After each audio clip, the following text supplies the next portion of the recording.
भावनानागाय नमः अमृतांसे नमः भास्कर प्रियाय नमः ब्रह्मचर्य तपस्या आदि सुब्रताय नमः सत्य धर्मपरायणाय नमः सिद्धेश्वराय नमः सिद्ध संकल्पाय नमः योगेश्वराय नमः भगवते नमः भक्तवत्सलाय नमः सत्पुरुषाय नमः पुरुषोत्तमाय नमः सत्य तत्त्वबोधकाय नमः कामादि षड्वेदिध्वंसिने नमः अवेदानन्दानुभवप्रदाय नमः सर्वसर्वमतसमगाय नमः श्री दक्षिणामूर्तिने स्वोदनाय स्वग समनाय स्वग ब्रह्मणे स्वग कल्कण्ड महानैवेद्यं नैवेद्यामि आजमनीयं समर्पयामि सायराम ओम श्री सच्चिदानंद सद्गुरु श्री साईनाथ महाराज की जय।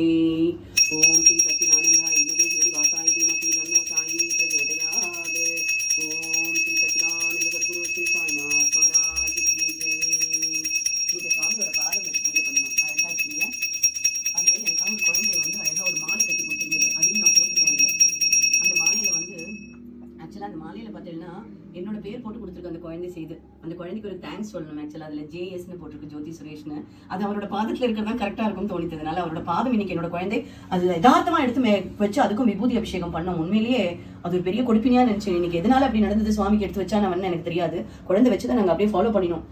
அதையும் பூஜையில வச்சு இனிமே வச்சுடலாம் அப்படின்னு சொல்லிட்டு அவரோட பாதம் தானே முக்கியம் நமக்கு. பாத ரட்சை மாத்திரம் நம்மளுக்கு கிடைச்சதுன்னா போதும். அதை வச்சு பரதன் நாட்டையே ஆண்டார்னு சொல்லுவா. அந்த பாத ரட்சைக்கு உண்டான மந்திரத்தை சொன்னாலே நம்மளுக்கு ஜீவிதம் நல்லா இருக்கும் அப்படின்னு சொல்லுவா. அதான் சொல்லுவா, பாதத்தை நீங்க தொழுதா போறோம், மத்ததெல்லாம் பாதாதி கேஷன் சொல்லுவா தெரியுமா. அது மாதிரிதான் அதே மாதிரி பெருமாளை பார்க்கும்போது பாதத்திலேருந்து தான் பார்க்கணும்னு சொல்லுவா. சோ அந்த பாதத்துக்கு அவ்வளவு மகிமை உண்டு. அந்த மகிமையை நம்ம புரிஞ்சுட்டோம்னாலே போறோம், நம்ம எப்பவுமே நல்லா இருக்கும். அந்த குழந்தை கொடுத்ததும் என்னோட குழந்தை இந்த பாதத்தை எடுத்து வச்சதும் ரொம்ப யதார்த்தமா நடந்த விஷயம். அதனால அது ரெண்டையுமே நான் இன்னைக்கு வச்சு பூஜைக்கு வச்சுட்டேன். ரொம்ப தேங்க்ஸ். ஆக்சுவலா அவ அந்த குழந்தைகளுக்கு தான் தேங்க்ஸ் சொல்லணும். ஏன்னா அந்த புத்தி எல்லாம் நமக்கு எங்க போச்சு அப்படின்னு தோணித்து எனக்கு ஒரு நிமிஷம். சோ சுவாமி இன்னைக்கு ரொம்ப அழகா பச்சை பட்டுல இந்த வஸ்திரத்துல ரொம்ப அழகா அருள் பாலிக்கிறார். இன்னைக்கு ஆக்சுவலி ரேவதி நட்சத்திரம், புதன் அதிபதி, அதனால பச்சை கலர் வஸ்திரத்துல உட்காந்துருக்கார். சோ சுவாமியோட அனுகிரகம் பரிபூர்ணமா எல்லாருக்கும் கிடைக்கட்டும். அதே மாதிரி இன்னைக்கு ஒரு அற்புதமான ஒரு விஷயம் நடந்தது. என்னன்னா, நாராயண்ஜி எனக்கு வந்து ஸ்ரீலங்கா போயிருக்கார். திடீர்னு நான் வீடியோ கால் வரேன்னு சொல்லி சொன்னார்.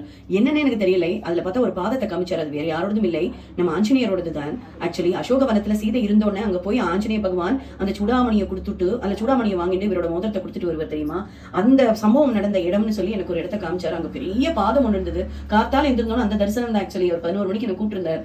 எனக்கு பயங்கர ஆச்சரியமா இருந்தது. இன்னைக்கு பார்த்தா சுவாமியோட பாதம் வெளியில என்னோட பையன் எடுத்து வச்சிருக்கேன். இப்படி எல்லாமே பார்த்தா ஒரு கோயின் சைடா நடந்தது. இன்னைக்கு எல்லாமே அற்புதமா இருந்தது. சோ சுவாமியோட பாதம் நமக்கு கிடைச்சாதான் எல்லாமே. அதை தொழுதாலே போறோம், நமக்கு எல்லா விதமான கஷ்டங்களும் தீர்ந்து சகல சௌபாகியமும் நம்மளுக்கு வருங்கிறது நிச்சயம். அதை உணர்த்துறதுக்கு தானே வேணும் இந்த சனிக்கிழமை இந்த மாதிரியான ஒரு விழாக்களை சுவாமி ஏற்படுத்தியிருக்கார். நீங்களும் தரிசனம் பண்ணீங்கோ. அவருடைய பரிபூர்ண அனுகிரக கடாட்சம் எல்லாருக்கும் சித்தியாகட்டும். சகலமும் எல்லாருக்கும் நல்லதே நடக்கட்டும். யோகா சம்ஸ்தா சுக்னோ பவந்து. ஓம் ஸ்ரீ சச்சிதானந்த.